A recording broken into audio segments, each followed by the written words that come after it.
Oh my God.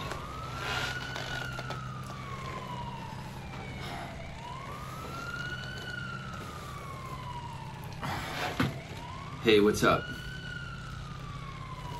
Been wanting to tell you about my old band, the Tom Collins, our old band.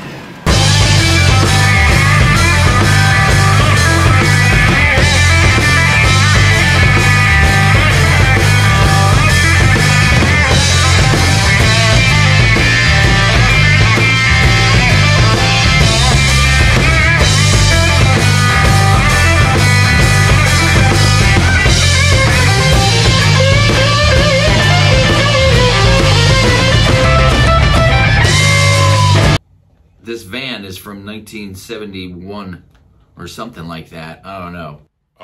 It's a 74. Mine's 71. The last time we drove up here, we threw on Houses of the Holy, and the van broke down before we got to the solo of Over the Hills and Far Away. It's about 16 minutes into the record. This is turning out to be a disaster. Why do you have to take the top off?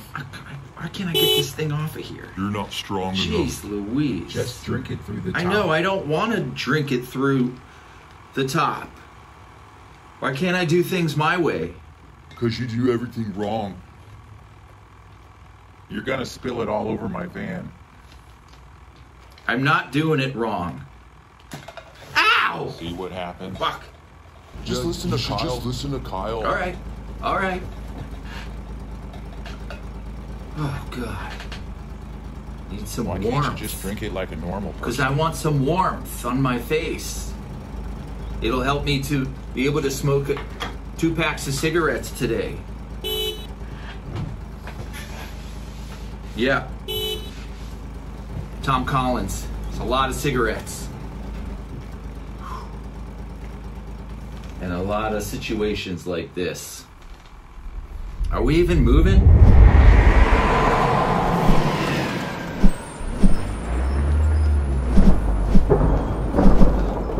So the Tom Collins was a band that I started in 1999. We lasted till 2005. And in 99, we had a different lineup than what we have now. Tom Collins started out with me and my buddies Dave Chase and Dan Dixon. But they had another band. It became clear pretty quick that I needed to find my own guys. This guy, Kyle, he's the most badass drummer I've ever seen or played with. I was playing a show with Dave Barbie as his guitar player. It was at the Hi-Hat in Athens. Kyle was running the door. He didn't know me from Adam. We were playing with Dave Barbie, so I kind of had it in. I asked him if he wanted to play a show that I had booked coming up in Atlanta. He said, yeah, sure. But I didn't have a show booked, so I went and booked one real quick, and I didn't have a bass player, so Dave Barbie sat in and played bass for the first handful of shows until Craig McQuiston came along. Craig McQuiston. Craig, are you asleep? He's right behind you. Oh, shit. He doesn't look happy. Destroy. Oh, yeah. That 3-piece would be the crux of the Tom Collins from that point out. We did have another guitar player join at one point, Frank McDonald, our buddy from Athens, and we had a 2-guitar attack. Frank was in there for about a year, kind of in between albums.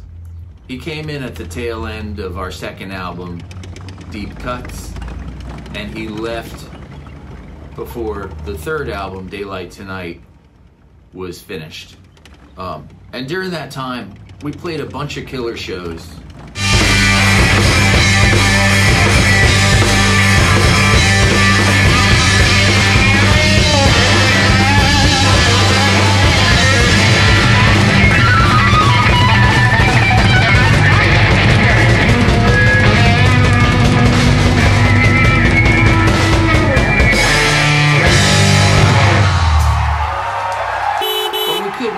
Get out of our own way, and we didn't have anybody to guide us To the promised land. to the promised land. We were three Headstrong. headstrong individuals that didn't want to take advice from anybody.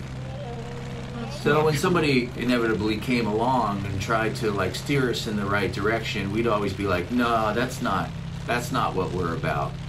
In retrospect, there was a couple of those avenues that would have been good. We kind of got plugged into the jam band scene because we had endless soloing going on. People in the jam band scene like endless soloing. One night in the middle of everything, a few years into us being a band, we had kind of gotten as far as we could get in our local scene. I got a call. Hello? Do you like Jimmy Page? It was late at night, and it was this voice on the other line saying, I work at this record label in Hollywood, and we're also a management company, and the head of our company wants to talk to you. Here he is. and this voice gets on the phone, and I couldn't understand a word he was saying. He could barely talk, because it turned out that he had something going on with his health that was causing him to not be able to really talk well. And he was saying, Do you like Jimmy Page? he was trying to say it. And I was like, yeah, I do. And I'm thinking, someone's playing a practical joke on me. Yanking your chain. And he kept going, do you like Led Zeppelin? Do you like this? Do you like that? I was like, yeah. He was like, I love your band. You know, we want to fly you out here and sign you to either a record deal or a management deal. They end up flying us out to LA. And all of a sudden we were like on the fast track to something happening. We went out to dinner with Roy Thomas Baker, who was interested in producing us. He produced Queen and the Cars, amongst others, Foreigner. Anyway, we were like, all right, well, that's pretty awesome. We're going to have like a real producer, which we needed. We needed someone to wrangle us. They hooked us up with a photographer, and it was Niels Lozauer, who was Van Halen's photographer. We went to his office, his studio, that was far out. They hooked us up with a video director who had just done the hottest new video, and our business manager was going to be the guy that also managed Kareem Abdul-Jabbar. So there was this whole package there that they were shopping us around. It fell through. The guy died, unfortunately, who was the head of the label. Yeah, I know, it's kind of a morose story, but it's very indicative of what we kind of went through as a band. We were always in this kind of situation. But once we got set up on stage,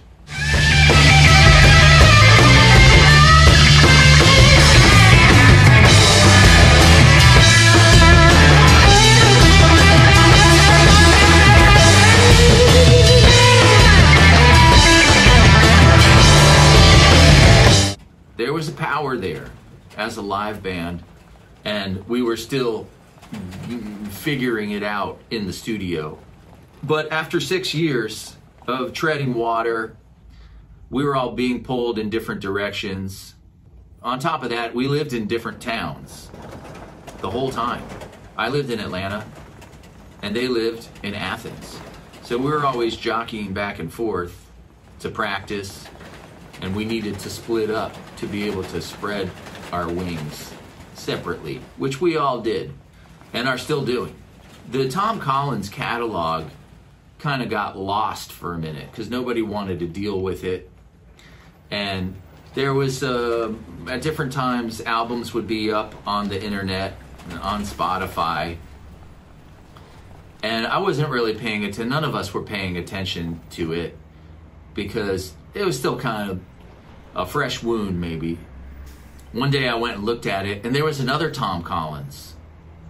They had commandeered our Spotify page, and they sounded totally different than us. All of our music was mixed in together. I was like, oh no, what's going on here? We had our own page, and no matter how many times I would try to explain that to Spotify, It's a nightmare scenario. I've been trying to go around in circles, trying to get this cleared up and get our catalog back up My on the brother internet. said he liked the other Tom But to Collins no better. avail. So I decided, well, I'm just going to put it up here on YouTube in the form of these videos. The album that I'm putting out today is the album Deep Cuts.